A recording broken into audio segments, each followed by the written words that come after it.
नमस्कार विद्यार्थी मित्रांनो, बाल साहित्यिकी गिरिजा कीर या स्थूल वाचनाच्या पाठामध्ये पुन्हा एकदा तुमचे स्वागत। आज आपण कुमार भारती पाठ्यपुस्तकातील स्थूल वाचनाचा धडा अभ्यासणार आहोत आणि स्थूल वाचनातील हा धडा पहिला आहे। या धड्याचा हा सेशन क्रमांक दुसरा आहे। यापूर्वीच्या भागामध्ये आपण लेखिका डॉक्टर विजया वाड यांच्याबद्दल संक्षिप्त माहिती जाणून घेतली आणि त्यांच्याद्वारे त्यांनी बाल साहित्यिकी गिरिजा कीर यांच्याबद्दल संक्षिप्त परिचय आपण आशयाच्या माध्यमातून जाणून घेतले। आता या पाठामध्ये बाल साहित्यिकी गिरिजा कीर यांनी जे विविध कादंबऱ्या, नाटक, कथा लिहिलेल्या आहेत त्यांचा संक्षिप्त आढावा या पाठाच्या माध्यमातून घेणार आहोत। चला तर आता आपण प्रत्यक्ष पाठाकडे वळूया। आता आपण पाहणार आहोत की रसास्वाद म्हणजे काय आणि समीक्षा म्हणजे काय। तर चला, इथे सांगितलेलं आहेच लेखिकेने रसास्वाद म्हणजे काय। आपल्याला एखादी गोष्ट आवडली किंवा आवडली नाही तर त्या आवडीनिवडीचे विश्लेषण आपल्याला करता यायला हवे। त्या गोष्टीच्या चांगल्या गुणांचे किंवा तिच्यातील दोषांचे विवेचन करता यायला हवे। एखादं पुस्तक तुम्हाला खूप आवडलं तर त्यातल्या कोणत्या गोष्टी आवडल्या हे मांडणे म्हणजेच रसास्वाद होय।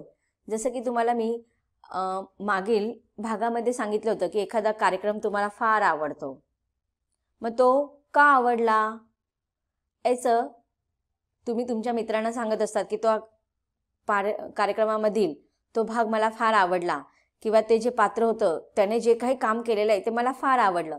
म्हणजे त्या कार्यक्रमातील गुणांबद्दल, चांगल्या गोष्टींबद्दल तुम्ही तुमच्या मित्राला किंवा इतर लोकांना सांगत असतात। म्हणजेच ते तुम्ही काय करत असतात, त्या कार्यक्रमाचं रसास्वादन करत असतात। एखादा फिल्म तुम्हाला आवडली तर तुम्ही त्या फिल्मची स्तुती करता। त्याप्रमाणेच एखादा कार्यक्रम तुम्हाला नाही आवडला तर त्याच्या पाठीमागचंही तुम्हाला विश्लेषण, त्या कार्यक्रमामध्ये काय दोष आहे, का तो तुम्हाला आवडला नाही याचं सुद्धा तुम्हाला विश्लेषण करता आलं पाहिजे। म्हणजे दोन्ही प्रकारचे, चांगल्या गुणांचे आणि दोषांचे पण, वाईट गुणांचे पण तुम्हाला विवेचन करता आलं पाहिजे। मग हे झालं आपल्या सर्वसामान्य कार्यक्रमांबद्दल वगैरे। पण एखादं पुस्तक तुम्हाला वाचताना ते आवडलं तर त्या पुस्तकातील कोणत्या गोष्टी तुम्हाला आवडल्या, लेखकाद्वारे किंवा लेखिकेद्वारे त्यांनी जी शब्दरचना केलेली आहे, काव्य रचना केलेली आहे, त्याच्यामधील तुम्हाला कोणता भाग आवडला याचं, ह्या चांगल्या गुणांचे तुम्हाला त्या गोष्टी ज्या आवडलेल्या आहेत त्या शब्दात मांडता आल्या पाहिजे। तेव्हा त्या प्रक्रियेला आपण रसास्वादन घेणे किंवा रसास्वादन लिहिणे असं आपण म्हणतो। एखादी गोष्ट जर आवडली नाही तर ती गोष्ट आवडण्याचे वा न आवडण्याचे चिकित्सक अभ्यासपूर्वक विश्लेषण म्हणजे समीक्षा होय। आता बघा, लेखनविषयी जर तुम्हाला जास्त आवड नसणार आहे, तुम्ही अजून लहान आहात, 10वीला आहात, कदाचित तुम्ही कथा, कादंबऱ्या, उपन्यास, नाटक वाचत नसणार, पण तुम्ही नाटक पाहत असणार, वेगवेगळे जे पिक्चर येतात, फिल्म येतात, ते प्रदर्शित ते पाहत असतील। पण तुम्हालाही माहिती असेल की एखादा पिक्चर किंवा एखादी फिल्म जेव्हा पडद्यावर येते किंवा थिएटरमध्ये जेव्हा येते, ती प्रदर्शित होण्या अगोदर ती फिल्मसुद्धा विविध प्रक्रियेतून गेलेली असते। जेव्हा ती फिल्म रिलीज होते, ते रिलीज होण्याच्या अगोदर ती फिल्म विशिष्ट प्रकारच्या लोकांसमोर सादर केली जाते। मग ते विशिष्ट प्रकारचे लोक ती फिल्म पूर्ण रीतीने पाहतात, त्यामधील चांगल्या गोष्टी काय आहेत ते लिहून ठेवतात, त्यामधील वाईट गोष्टी काय आहे, काय वाईट गोष्टी आहेत ते पण लिहून ठेवतात। आणि बघा, असं तुम्हाला ऐकलं असेल, वाचलं असेल की ह्या फिल्ममधला हा भाग कट करायला सांगितलेला आहे, ह्या फिल्ममधले हे वाक्य कट करायला सांगितलेले आहेत। म्हणजे ते काय असतं, त्या फिल्मचं समीक्षा केलेलं असतं, म्हणजे ती पडताळणी केलेली असते। की आता बघा ना, जेव्हा तुम्हाला एखादी स्पर्धा असेल, जसे की वक्तृत्व स्पर्धा असेल किंवा भाषण स्पर्धा असेल, मग तुमच्या वर्गशिक्षक किंवा वर्गशिक्षिका तुमच्याकडनं पूर्ण तयारी करून घेतात।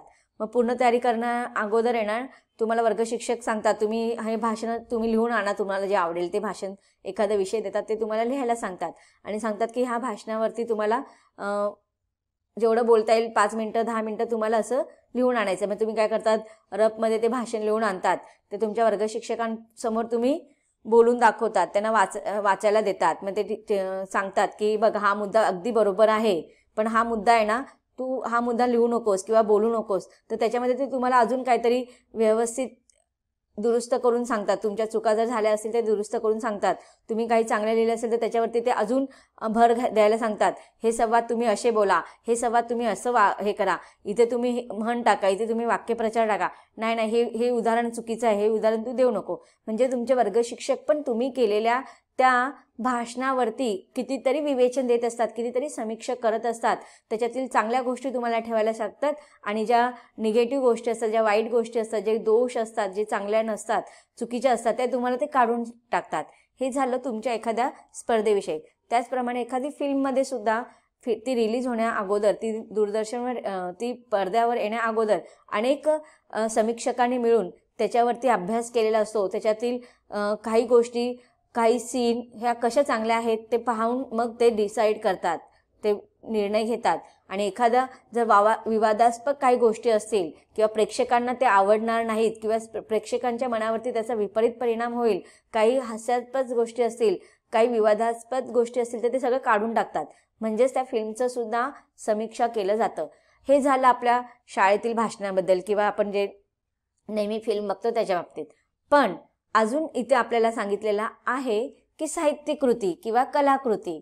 मग साहित्यकृती म्हणजे साहित्यामध्ये वेगवेगळ्या लेखन विभाग असतात. जसं आपण म्हणतो कथा असतात, कादंबऱ्या असतात, उपन्यास असतात, नाटक असतात, कविता असतात. मग जेव्हा एखादा कवी, जेव्हा एखादा लेखक त्याचं नाटक लिहितो पुस्तकामध्ये लिखित स्वरूपामध्ये, त्याची कथा लिहितो, कादंबऱ्या लिहितो, तर ह्या समीक्षकांची एक विभाग असतो. ते काय करतात, ते पहिलं कादंबऱ्या प्रकाशित होण्या अगोदर, नाटक प्रकाशित होण्या अगोदर, हे सगळ्या गोष्टी प्रकाशित होण्या अगोदर ते इत्थंभूत त्या पुस्तकाचं वाचन करतात. त्याच्यामधील चांगल्या गोष्टी काय आहेत, वाईट गोष्टी काय आहेत, गुण काय आहेत, दोष काय आहेत, चुकीचं काय आहे, ह्या सगळ्यांचं चिकित्सक रूपीने, अभ्यासपूर्ण रूपीने ते विश्लेषण करतात. आणि तेव्हा ते तयार होतं समीक्षा. मग त्याच्यामध्ये एखादी गोष्ट आवडण्याचे व न आवडण्याचे चिकित्सक आणि अभ्यासपूर्वक विश्लेषण म्हणजेच समीक्षा. मग ही समीक्षा कोण करत असतात, जर जे व्यक्ती ही समीक्षा करतात त्यांना आपण समीक्षक असे म्हणतो. जसे आपले वर्ग शिक्षक आपल्या सगळ्या निबंध वगैरे किंवा भाषण वगैरे तपासून पाहतात आणि त्याच्यातील गुणदोष काढतात, तसेच हे समीक्षक जे असतात ते सगळ्या ह्या गोष्टी अभ्यासपूर्ण रीतीने, विश्लेषणात्मक रूपाने आणि चिकित्सक रूपाने त्याच्यातील हे सगळ्या गुणदोष पाहतात. कोणत्याही साहित्यकृतीचा किंवा कलाकृतीची समीक्षा करण्याची पहिली पायरी म्हणजे त्या कलाकृतीचा, साहित्यकृतीचा रसास्वाद घेणे. मग बघा, एखादं जेव्हा कलाकृती म्हणजेच नाटक, कादंबऱ्या वगैरे, साहित्यकृतीचा अर्थ पण तोच होतो. मग जेव्हा एखादी नाटक लिहिलं जातं, कथा लिहिली जाते, कादंबरी लिहिली जातात, मग जे लोक, जे समीक्षक किंवा जे वाचक वाचतात ना, तर त्या साहित्यकृतीचा रसास्वाद घेत असतात, त्याचा आनंद घेत असतात. कोणत्याही कलाकृतीचा आस्वाद घेताना पुढील मुद्दे लक्षात घेणे आवश्यक असतात. आता इथे बघा सांगितलेलं आहे की आपल्याला जेव्हा कोणतेही कलाकृती असू दे, म्हणजे मग ती कविता असू दे किंवा कथा असू दे, कादंबरी असू दे, उपन्यास असू दे, नाटक असू दे किंवा काही बालसाहित्य असू दे किंवा मोठ्या लोकांसाठी लिहिलेलं साहित्य असू दे, मग ह्या कलाकृतीचा आस्वाद घेताना आपल्याला कोणते कोणते मुद्दे लक्षात ठेवायचे आहेत त्याचं वर्णन इथे तुम्हाला करून दिलेलं आहे. हे मुद्दे लक्षात ठेवायचे आहे. तुम्हाला परीक्षेमध्ये प्रश्न विचारला जाऊ शकतो. तर आता आपण लक्षात घेऊया कोणते कोणते मुद्दे आवश्यक असतात ते. पहिला आहे पुस्तकाचा वाङ्मय प्रकार कोणता. वाङ्मय म्हणजेच आपण त्याला साहित्य असे म्हणतो. मग आपण जे पुस्तकाचा आस्वाद घेणार आहोत, जे पुस्तकाचा आपल्याला रसास्वाद घ्यायचा आहे, तो साहित्याचा कोणता प्रकार आहे, वाङ्मयाचा कोणता प्रकार आहे. म्हणजे ती कविता आहे, काव्य संग्रह आहे, नाटक आहे, उपन्यास आहे, कथा आहे, कादंबरी आहे किंवा अजून काय आहे, तो हा साहित्याचा प्रकार आपल्याला ओळखता आला पाहिजे. दुसरा मुद्दा म्हणजे पुस्तकातील व्यक्तिरेखा आणि त्यांच्या स्वभावातील भारावून टाकणारे विशेष.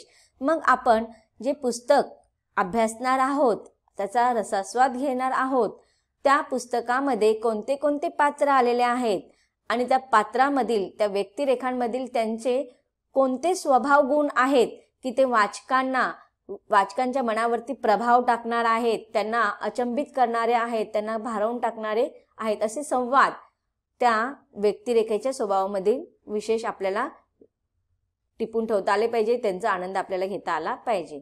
तिसरा आहे व्यक्तिरेखा सहजपणे फुलल्या की बारकावे कृत्रिमतेने टिपले आहेत. आता बघा, जर समजा आता नाटकामध्ये सुद्धा विविध पात्र असतात, तशाच छोट्या छोट्या कथा कादंबऱ्यामध्ये सुद्धा विविध चरित्र किंवा पात्र असतात. म्हणजे त्या गोष्टीतील जसं एखाद्या गोष्टीमध्ये राजा असतो, राणी असते, राजाची मुलगी असते किंवा राजाचा मुलगा असतो, राक्षस असतो, ही झाले वेगवेगळी पात्र. मग जे साहित्यकृती असतील त्याच्यामध्ये जे काही व्यक्तिरेखा आहेत त्यांचं व्यक्तिरेखा ते फुलणार आहे का नाही, त्याच्या अवतीभोवती ती कहाणी किंवा ते नाटक फिरणार आहे की नाही, मग त्याची ती व्यक्तिरेखा त्या लेखनामध्ये, त्या साहित्यामध्ये, त्या पुस्तकामध्ये काय छवी टाकणार आहेत. आणि ते सहजतेने आलेला आहे की नुसतं तो फक्त आपल्याला प्रमुख पात्र दाखवलेला आहे आणि तो फक्त पात्र म्हणून त्याचं लेखकाने आपल्यासमोर वर्णन केलेलं आहे, तर ते कृत्रिम देणं आहे का की सहज फुलत झालेत आहे वाचकांसमोर. ह्या सगळे मुद्दे आपल्याला लक्षात ठेवायला पाहिजे. चौथा आहे कथानक आकर्षक व उत्कंठावर्धक आहे का. कथानक म्हणजेच त्या साहित्याची कथा, स्टोरी आपण त्याला म्हणतो की नाही. आता आपल्याला गोष्टी वाचायला ऐकायला फार आवडतात, वाचायला पण आवडतात, पण जेव्हा ते पुस्तक जरा मोठ्या स्वरूपात असतं, मग त्या आता जसं आपण फिल्म बघतो त्याची कथानक कशी असते, किंवा मग एखादा कार्यक्रम बघतो त्याची स्टोरी कशी आहे, आकर्षक आहे का, उत्कंठावर्धक आहे का, तोचपणा नाही आहे ना. तर हे सगळं कथानक आकर्षक आणि उत्कंठावर्धक असले पाहिजे. पुढचं आहे काव्यसंग्रह असल्यास कवितांचे भाव सौंदर्य, विचार सौंदर्य व अर्थ सौंदर्य कशातून जाणवते. आता बघा, कविता आणि कवितांचा, अनेक कवितांचा एका पुस्तकामध्ये केलेला संग्रह, त्याला आपण काव्यसंग्रह असे म्हणतो. मग ह्या काव्यसंग्रहामध्ये जे काही विविध कविता लिहिलेल्या आहेत त्या कवितांमध्ये त्यांचा भाव सौंदर्य आहे का, विचार सौंदर्य आहे का, अर्थ सौंदर्य आहे का. भाव सौंदर्य म्हणजेच काय की त्याचे अर्थबोध, त्याच्यामध्ये कोणत्या अलंकारांचा, छंदांचा, यांचा सगळा प्रयोग केलेला आहे, अलंकारांचा वगैरे. तर हे सगळं काव्यगत विशेषतः आपण किंवा काव्यगत वैशिष्ट्य म्हणतो. म्हणजे त्यांचा अर्थ पण व्यवस्थित असला पाहिजे, त्यांचं विचार सौंदर्य पण व्यवस्थित असलं पाहिजे, आजच्या युगाशी त्याचा मिळते जुळणा पण असला पाहिजे. आणि लेखन साहित्याचे जे काही इतर प्रकार आहेत, लेखन साहित्याचे जे काही इतर प्रकार आहेत, जसं आपण व्याकरणाचा भाग बघतो की नाही, अलंकार असतात, रस असतात, परत अनेक काव्याचे प्रकार असतात की नाही, ते सगळं त्याच्यामध्ये आलं पाहिजे. 6वा आहे लेखनाची भाषाशैली कशी आहे, की भाषाशैली अत्यंत रोचक असली पाहिजे, वाचकांना वाचताना ती समजली पाहिजे. 7वा आहे पुस्तकाची सुरुवात व शेवट आकर्षक आहे का. आता बघा, सुरुवातीला जेव्हा एखादं पुस्तक वाचत असेल त्याची सुरुवात जर चांगली असेल तर पुढे ते पुस्तक पूर्ण वाचायला आपल्याला आनंद मिळतो. आणि नंतर जर पुस्तकाची सुरुवात चांगली नसेल तर आपण पुस्तक उघडणारच नाही, पुढचं पान वाचणारच नाही, तिथेच ते आपण बंद करून देऊ आणि बाजूला ठेवून देऊ. पण पुस्तकाची सुरुवात चांगली असेल तर आपण पुस्तक पुढे वाचत राहतो. कथानकामध्ये पुढे काय होणार आहे, आपली उत्कंठा वाढत राहते, आपला उत्साह वाढत असतो. आणि पण जशी सुरुवात चांगली असेल ना तसा शेवट सुद्धा आकर्षक असला पाहिजे. आपण एवढं सगळं पुस्तक वाचतो आणि शेवट आपल्या मनासारखा नसतो. लेखकाला जेव्हा एखादं पुस्तक लिहायचं असतं तर त्यावेळेस त्याचा शेवट आणि सुरुवात ह्या वाचकाच्या अनुषंगाने विचार करून लिहावं लागतं. आपल्या मनानुसार जर त्याने काही लिहिलं तर वाचक ते पुस्तक वाचणार तर नाहीच, पण उघडून सुद्धा पाहणार नाही. म्हणून जसं ज्याप्रमाणे त्या पुस्तकाची सुरुवात, कथेची सुरुवात आकर्षक असते, त्याचप्रमाणे त्याचा शेवट सुद्धा आकर्षक असलाच पाहिजे. 8वा आहे पुस्तकातून मिळणारे चिरंतन मूल्य, संदेश, उपदेश तसेच कथानक व त्यातील आशय आणि कथानकाचा विषय या सर्वांचा मनावर एकत्रित परिणाम होतो का. आता बघा, जेव्हा आपण पुस्तक वाचतो, एखादी कविता आपण वाचतो, त्या कवितेतून, त्या पुस्तकाच्या त्या कलाकृतीतून आपल्याला जे मूल्य मिळणार आहे ते फक्त वाचण्यापुरतं, आता वाचलं आणि ते माझ्या आत्ताच मूल्य ते लक्षात राहिलं आणि 1 तासाने मी विसरून गेले, तर असं नाही. त्याचं मूल्य किंवा त्याचा संदेश किंवा त्या पाठातून, त्या कथातून, त्या पुस्तकातून जो काही उपदेश मिळालेला आहे त्याचं आपल्या मनावरती ते बिंबवलं गेलं पाहिजे, वाचकांच्या मनावरती ते बिंबवलं गेलं पाहिजे. आणि त्यातील आशय काय आहे, त्या पुस्तकातील कथानकाचा विषय काय आहे, या सगळ्यांचा एकत्रित परिणाम वाचकावर होत असतो. म्हणून एखादी साहित्यकृती लिहित असताना त्या साहित्यकृतीमध्ये आपल्याला त्याचा संदेश, उपदेश, मूल्य, त्याचा आशय आणि कथानकाचा विषय या सगळ्यांचा एकत्रित विचार करायचा असतो आणि हे सगळे परिणाम त्या पुस्तकामध्ये आपल्याला दिसले पाहिजे. तर हे आहे तुमचे एखाद्या कलाकृतीचा आस्वाद घेतानाचे मुद्दे कोणते कोणते लक्षात ठेवायचे आहेत तेच इथे विवरण केलेलं आहे. तर विद्यार्थी मित्रांनो, पाठाच्या या भागामध्ये आपण आतापर्यंत काय शिकलो की रसास्वाद म्हणजे काय, समीक्षा म्हणजे काय, एखादी कलाकृतीचा आस्वाद घ्यायचा म्हणजे काय घ्यायचे, कोणते कोणते एखाद्या कलाकृतीचा, एखाद्या साहित्याचा आस्वाद घेताना आपल्याला कोणते कोणते मुद्दे लक्षात ठेवायला पाहिजे याचा आपण विवरण पाठाच्या ह्या भागामध्ये अभ्यासलेला आहे. पाठाच्या पुढील परिच्छेदांचं विश्लेषण आपण पाठाच्या पुढील सेशनमध्ये पाहणार आहोत. धन्यवाद.